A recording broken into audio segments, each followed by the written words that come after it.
The Senate Committee on the Judiciary will come to order. We were hoping to establish a quorum at this point. However, there are a number of other committees that are meeting, and our members are either presenting bills or voting on bills in those other committees. So we will be starting off as a subcommittee. I would also like to indicate that I will have to excuse myself temporarily to go vote in one of the other committees on which I serve. I will then be back, but we will hopefully be able to continue the proceedings uninterrupted. This is a special order of business, SB 277, by Senators Pan and Allen. And before we turn to the authors and invite them up, I would like to note this bill has been previously heard both by the Senate Health and Senate Education committees for issues that are specific to the jurisdiction of those committees. We are not here to rehear the questions and the issues that were discussed there, that were appropriately discussed. This bill is now before the Judiciary Committee to review the constitutional issues of liberty rights, parental rights, religious rights, and fundamental interests, and the fundamental interest in education, as well as the exercise of the state's police powers for health and public safety.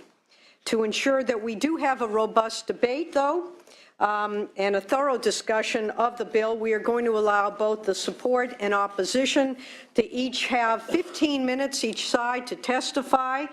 After the main support testimony has concluded, we will allow for individuals to come up to the microphones, state their name, their affiliation, and their position of support or opposition. And as I understand the amount of the crowd we have here today, that will be all. And if people try to go into greater detail, I will cut them off very politely so that we can let everybody indicate their name, their affiliation, and their position. And we will start with the proponents. We will ask that those of the public who are here in their support come up. We will then have the opposition. They will have their 15 minutes, and then those in opposition to the bill from the public will have their opportunity to come up, state their name, their affiliation, and then their opposition to the bill. There will be no discussion at that point. We will have had, hopefully, a robust discussion so that we will be able to focus on those issues, give everybody an opportunity to identify themselves in their positions. We will hopefully be able to allow everybody to speak. The sergeants, as I understand it, will be, once you speak, to state your support or opposition, be asked to leave the room so that we can allow others who have yet to indicate their particular point of view to come into the room. We are pretty well at capacity. We don't want to have any problems with the fire marshal, and want to make sure that everybody has their chance to be heard. And I want to thank you all for coming today. I know that everyone here has a busy schedule. I like to see little ones. We need to get them involved in the process at the earliest stage, but they will not be testifying. So we'll leave that to the grown-ups to do. And I know a lot of you have traveled a long way, so we are going to proceed. Apologies for the delay. This is a time of year where this just can't be helped. And again, I want to thank you in advance for sharing your thoughts with us. Many of you have already articulated your points of view, whether in emails or letters or materials. They have all been heard, and now is the time for us to have this hearing. This is obviously a very important issue for everyone, and although today we're taking only a focus on the legal questions that are at the heart of this bill ultimately is about the health and well-being of our children, and what in the world is more important than that.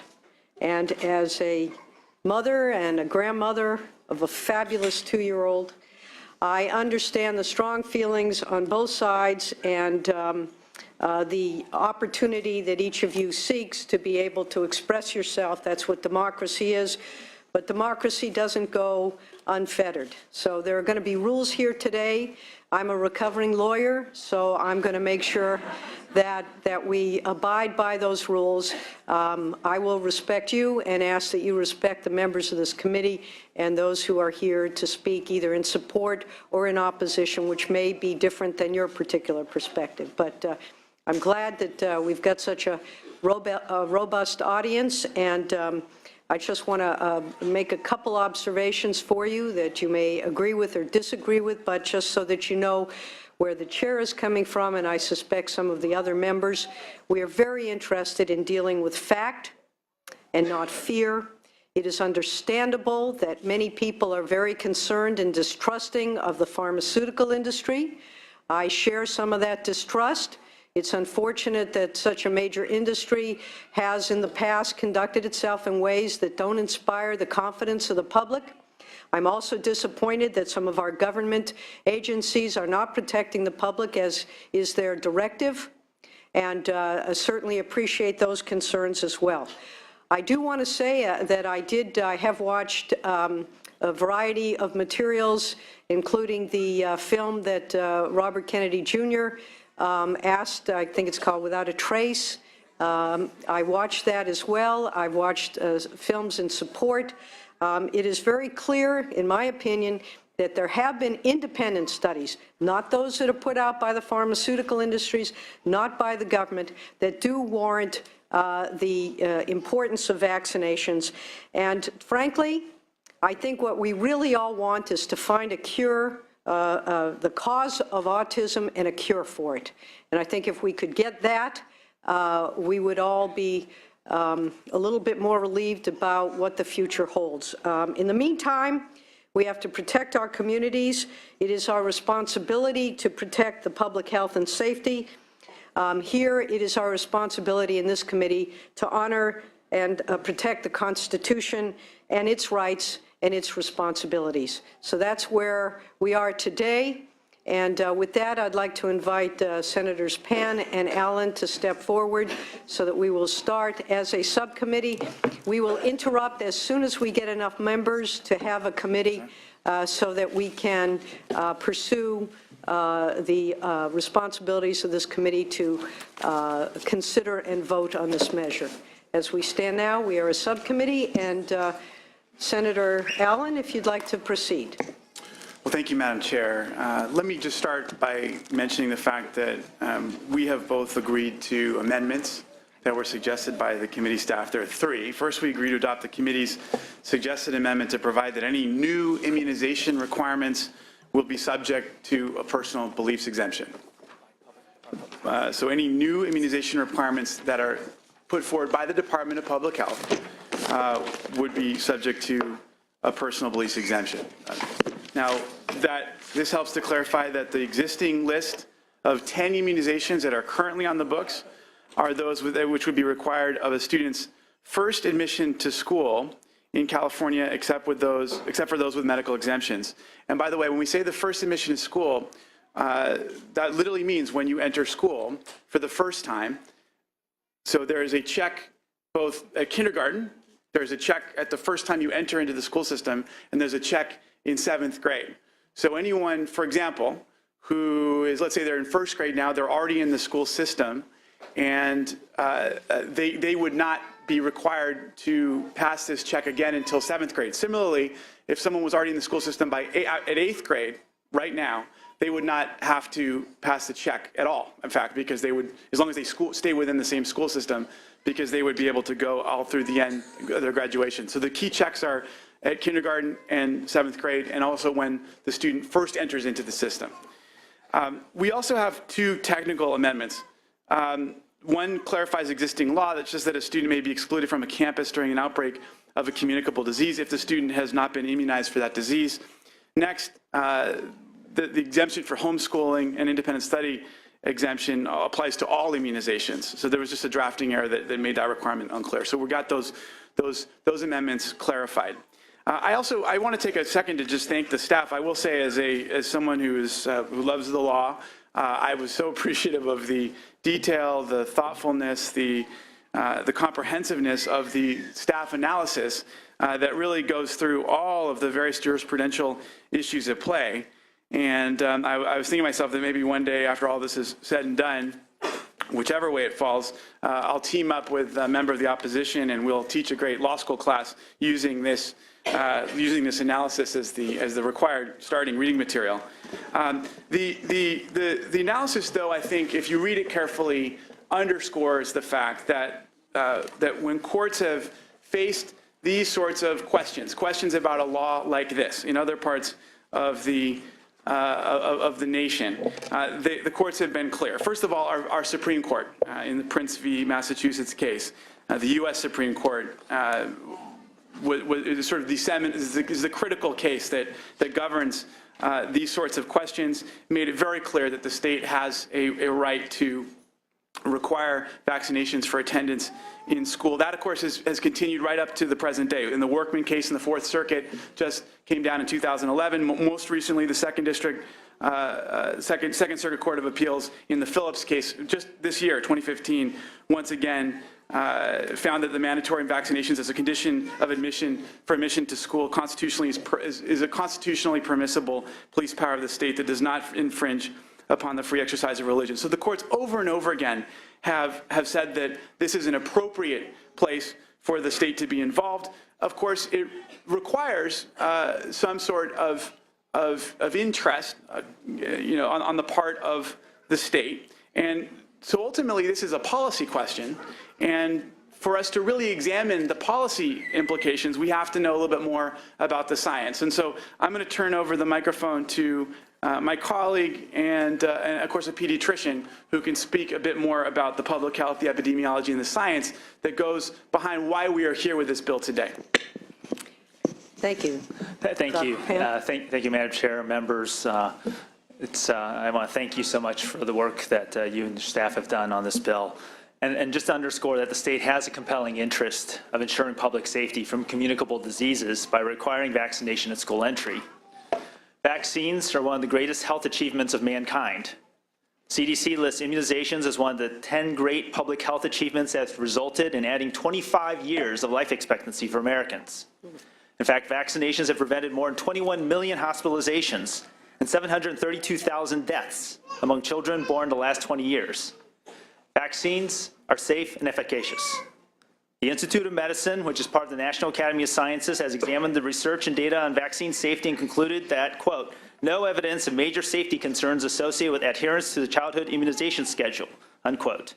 In addition, the Cochrane collaboration and global independent network of health experts that analyzes research for evidence-based medicine examined 5 randomized controlled trials, 1 controlled clinical trial, 27 cohort studies, 17 case-controlled studies, 5 time series trials, 1 case crossover trial, 2 ecological studies, 6 self-controlled case series studies involving in all about 14,700,000 children, assessing the efficacy and safety of the MMR vaccine, and showed there is no scientific evidence to suggest that MMR is associated with autism, asthma, leukemia, hay fever, type 1 diabetes, gait disturbance, Crohn's disease, demyelinating diseases, or bacterial or viral infections. These findings are also supported by the World Health Organization, the European Union, the Centers for Disease Control, the American Medical Association, and many other leading medical, scientific, and public health organizations in the United States and across the world. Evidence shows that the disease being prevented is at least 1,000 times more likely to cause a serious lasting problem than the vaccine itself. And there's been no confirmed deaths caused by the measles vaccine.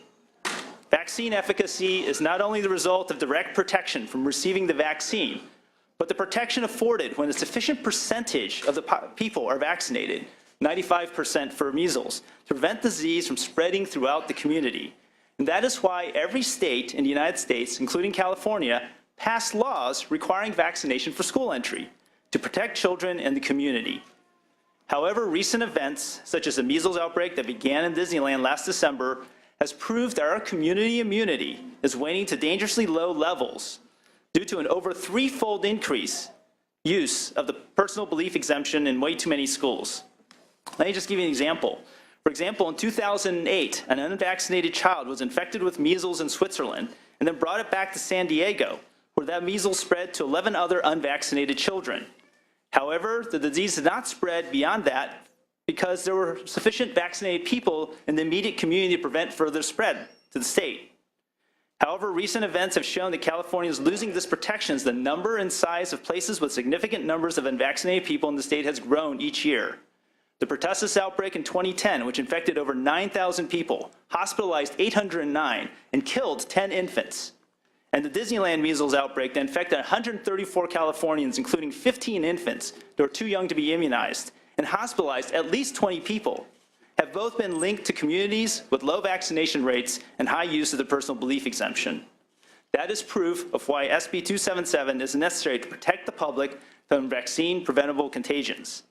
In addition, vaccine-preventable infections are particularly dangerous to children who have cancer, may have transplants, or immune diseases.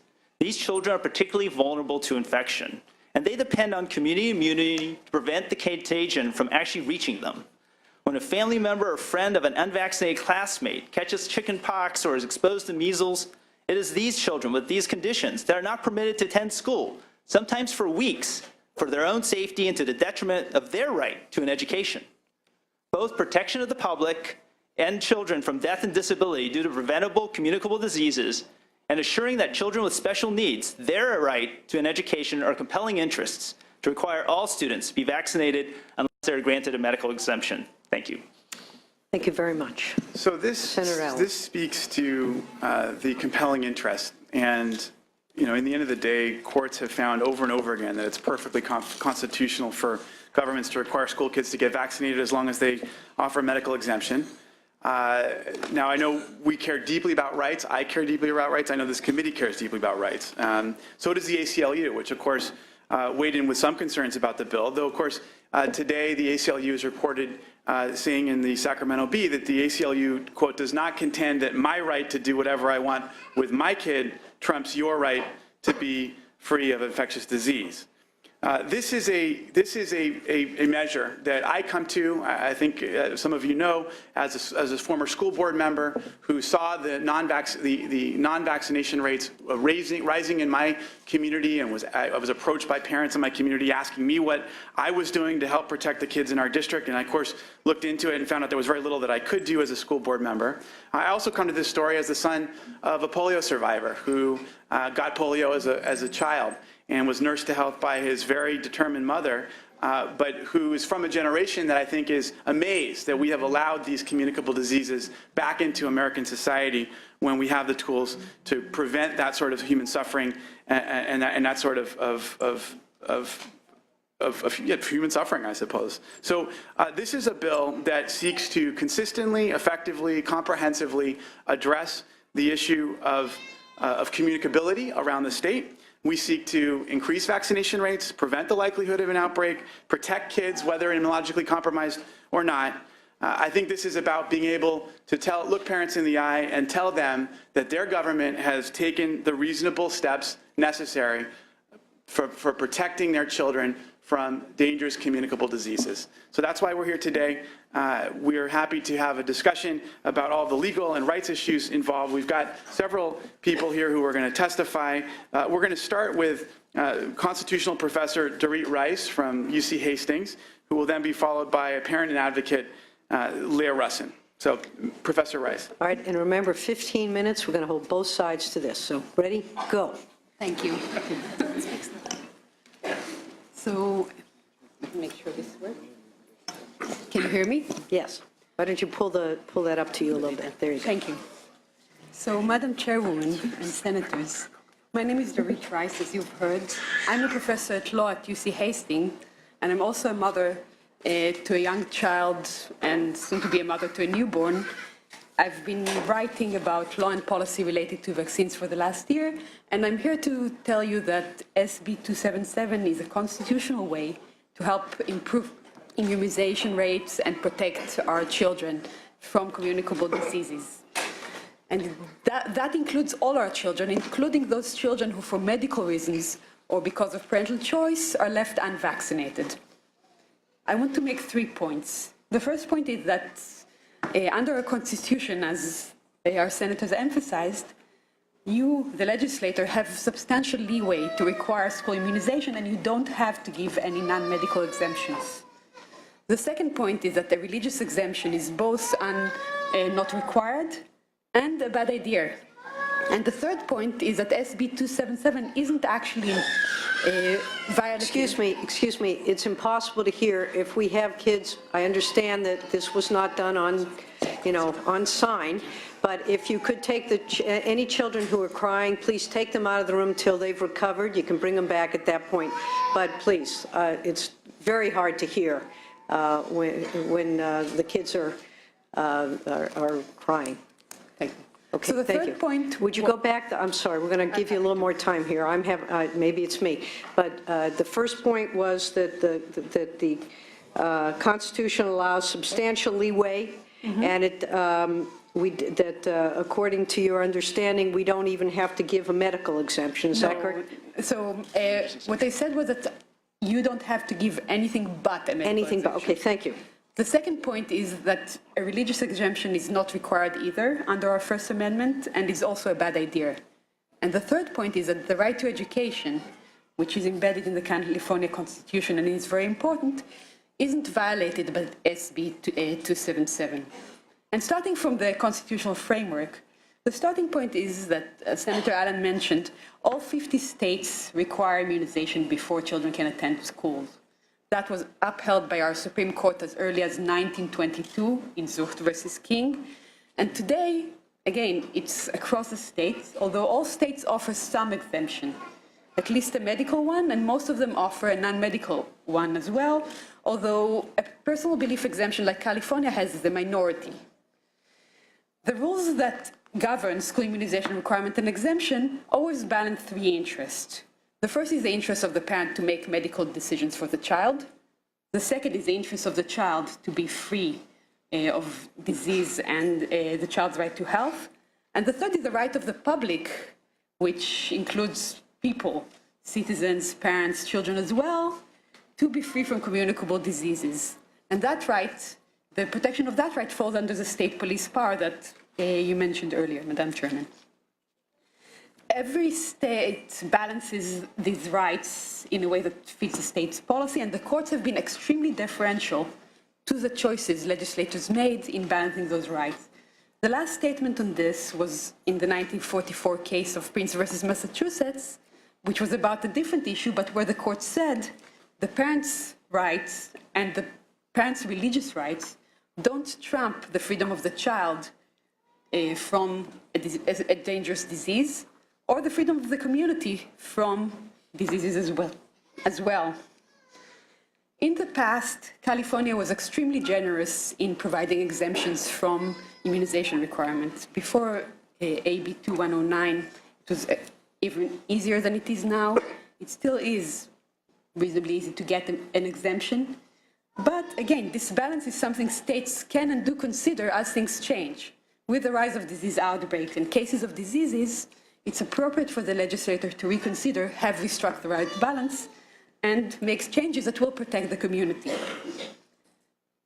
Moving to the religious exemption, again, the first point is you have the freedom to decide how to balance those interests. The second point is the courts don't require a religious exemption. Prince against emphasized that parental rights and religious rights don't allow the parents to expose the community to ill health and to disease. And every court since have followed that precedent. Most recently in Workman versus Mingo Board of Education, the immunization requirement of West Virginia, which do not include a religious exemption, were upheld. And in Phillips versus New York, the court said in the context of a chickenpox outbreaks, you don't have to give a religious exemption. And that fits our general framework. Our courts have decided that a general law that's applicable to everyone doesn't require exemptions, even if your religion opposes it. You don't get to not pay taxes because you have religious objection to them. You don't get to use controlled substances in religious rituals when everyone else is prohibited. That's Employment Division versus Smith, the guiding case from 1991. And unless the state decides voluntarily to grant it, you don't get to be exempt from school immunization requirement because you have religious opposition. I want to highlight that most religions don't actually oppose vaccines. There are certainly parents who have sincere religious opposition to vaccines, but the way our jurisprudence works, it's very hard to limit a religious exemption if we offer one just to those parents. It's simply hard to police. You can't limit it to organized religions. You can't prevent it from someone whose religion supports the vaccine, but their personal belief does not. It's really hard to prevent giving the exemption to people who are claiming religious opposition, even though their main reason is different. So, adopting a religious exemption basically gives people an incentive to say our reasons are religious even if they're not. I would say that the policy that encourages people to lie, basically, and rewards those that can do that well, isn't a good idea. Now let's talk about California's right to education. As you've heard and read, in 1971, California's Supreme Court acknowledged that education is a fundamental interest in our system. That's the case of Serrano versus Priest. And in that case, the court basically struck down California's funding of system. I want to remind you that the right to education has always been upheld in the context of classification like wealth, race, not in the context of preventing the state from imposing health and safety regulation, and that's for a very powerful reason. Health and safety are not only compelling interest. Workman, which I just mentioned, said that preventing communicable disease is a compelling interest, but they're kind of a precondition to education. Schools that are less safe make it harder to learn. Outbreaks, we've heard in Education Committee a couple of weeks ago that outbreaks interrupt education. So a health and safety requirement goes hand in hand with the right to education, not in tension with it. And a requirement for school immunization is a health and safety requirement. The goal is to prevent disease in the school, reduce outbreak. In fact, in the 1999 case, Williams versus State, a group of organizations challenged schools for being substandard, including saying these schools are not safe enough, not healthy enough, and the case never ended in a decision. The state settled after several favorable decisions to the plaintiffs, but that's an example of the right to education going hand in hand with the health and safety requirement. Two other points on the issue of the right to education. First, to remind you, the right to education, as was already mentioned here, also covered those that can't be immunized for medical reasons. We have a medical exemption that requires an MD approval, nothing more. And those with medical reasons not to vaccinate have to face the choice between going to a school that has low immunization rates and risking an outbreak or not going. They, in a sense, don't have a choice. People whose reasons not to vaccinate aren't medical have the choice. Vaccinate or go to school. I would say that the denial of access is a lot more severe for those that have medical reasons not to vaccinate, and that the right to education supports SB 277 and promoting immunization rates. The last point I want to mention about that issue is SB 277 leaves in place a range of options for schooling, both private and public. If parents are unwilling to protect the children from disease to the extent that they prefer to homeschool or to enroll the child in an independent study, that's their choice, just as if they prefer to homeschool if they don't like the curriculum. We don't change the curriculum to prevent parents from having to choose between a curriculum they don't like and homeschooling. It's problematic to say we need to do away with the reasonable health and safety requirement, vaccination, to prevent parents from having to choose between following the requirement and choosing another educational option against homeschooling or independent study. At the end of the day, SB 277 protects a compelling interest, takes what seems to be the least restrictive approach. There isn't actually a very strong, viable option than removing the personal belief exemption and leaving in place a range of options such as homeschooling and independent study for parents who want it. And it will certainly make some parents face hard choices. I don't want to downplay the fact that some families are going to find themselves concerned and in a bind, but it will improve communities' vaccination rates. It will make our schools safer and protect children who either cannot be vaccinated because they're too young, too ill, and the unvaccinated children themselves. Thank you very much. 5 minutes left. Thank you so much. Chair Jackson, members of the committee, thank you for taking up this important issue. I'm Leah Russin, co-founder of a group of over 22,000 community members from around the state. We are moms and dads, teachers, doctors, nurses from all walks of life, and we urge you to support SB 277. The personal belief exemption is a loophole in our public health law that is infringing on our right to send our children to safe and healthy schools. That has to end. SB 277 will make our communities safer. I'm a mom to an 18-month-old boy, 19 months yesterday, and stepmom to a teenager in high school. This bill will protect their right to go to school without fear of catching preventable disease. Both our kids are fully up to date on their vaccinations, but that does not make them as safe as they are entitled to be. Many of the local preschools where I live have low vaccination rates. There are students who have no medical reason for refusing vaccines at the local high school. And a recent study in the Journal of American Medical Association Pediatrics has shown a direct link between low vaccination rates in California and the spread of measles this winter. Pertussis, whooping cough, another deadly childhood disease, is at epidemic levels again, and a study in pediatrics points again to low vaccination rates. No vaccine is 100% effective. So even though we followed our pediatrician's advice and vaccinated our kids, if exposed to a highly infectious disease, they may still get sick. The best protection requires everyone else to be vaccinated too.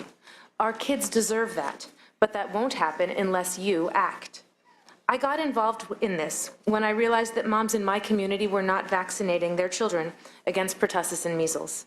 Because neither vaccine is 100% effective, it is important to have very high vaccination rates to protect the community. So when a child in my playgroup got whooping cough, and when measles came to my county, I started keeping my child home more. When I worried he had an ear infection, I didn't know whether to take him to the doctor, because I didn't want him to be exposed to whooping cough or measles while there. This put me as a mom in an untenable, impossible situation. My access to health care for my son should be paramount. His right to an education, to interact with his community, should not be restrained because other people aren't vaccinating their children. In working on this bill over the last few months, I've been privileged to hear the stories of many of the supporters. They tell me we need to protect our children. They say, we ought to be able to send our kids out for field trips without worrying about measles. Immunocompromised kids should not have to stay home from school because their classmates aren't vaccinated and there's a chickenpox outbreak. We should be able to bring our infant with us to pick up our older child without fear of pertussis at preschool. They tell me that it's unfair that a small, misinformed group of people is jeopardizing the health and safety of the rest of us. When SB 277 passes, more children will be vaccinated. And so our kids, our families, and our communities will be more protected against these terrible diseases. We have rights. We have the right not to have our children endangered at school by preventable disease. There are parents who disagree with me. I know they want to prevent their children from getting sick. I know some of them personally, and I know them to be loving and kind. I respect that they are doing what they believe is the best for their child. And if those decisions only affected their own child, that might be okay. But their decision not only jeopardizes the health and safety of their children, it puts my child at risk, and that is unfair. They endangered the lives of the people in the community around them. The state, acting through you, must act. We need your help to protect our children. Please listen to the science, listen to the medical professionals. Please protect our rights to send our children to healthy schools. Please pass SB 277. Thank you. Thank you very much. And with about 25 seconds to spare, do you want to briefly identify yourself? Perfect. I'm Dr. Dean Blumberg, and I'm a pediatric infectious diseases subspecialist here in Sacramento. And today I'm testifying on behalf of the American Academy of Pediatrics in California, representing over 5,000 board-certified pediatricians in the state, and the California Medical Association, representing over 40,000 physicians in California in support of the bill. Thank you. Why don't you plan to stick around in case there are any technical questions, although again, today the focus is on the constitutional issues. But if there is an appropriate moment, perhaps you can be available to answer any questions. Thank you. 15 minutes, well done. Others in support, let's have you line up over here. We're going to make it very, everybody name, affiliation, and obviously this is indicate that you are in support. Strong support, very strong support, modest support, but just very briefly.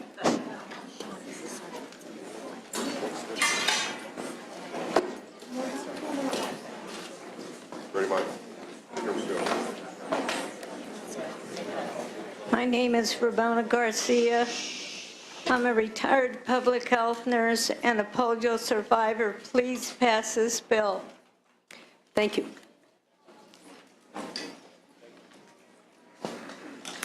And I remember polio as well. It's not that many years ago, but thank you for testifying. Next witness. Judith Regal with the County Health Executives Association, strong support. Thank you. Excuse me, I'd like to be able to see the witnesses, so if you could, there you go. Thanks very much. Kathy Hall, California State PTA, in support. Thank you. Lydia Bourne, representing California School Nurses Organization, in strong support. Thank you very much. Erin Kelly, Children's Specialty Care Coalition, representing nearly 2,000 pediatric subspecialists, in support. Thank you. Daniel Oakenfuss on behalf of Insurance Commissioner Dave Jones, in support. Thank you, sir. Teresa Anderson on behalf of California Academy of Physician Assistants, in support. Thank you very much. Before we go any further, we have a quorum, and I'm going to establish this quorum before we lose it. So, Madam Secretary, please call the roll. Jackson? Here. Jackson here. Morlock? Anderson? Here. Anderson here. Hertzberg? Leno? Here. Leno here. Monning? Wykowski? Here. Wykowski here. Thank you very much. We have a quorum.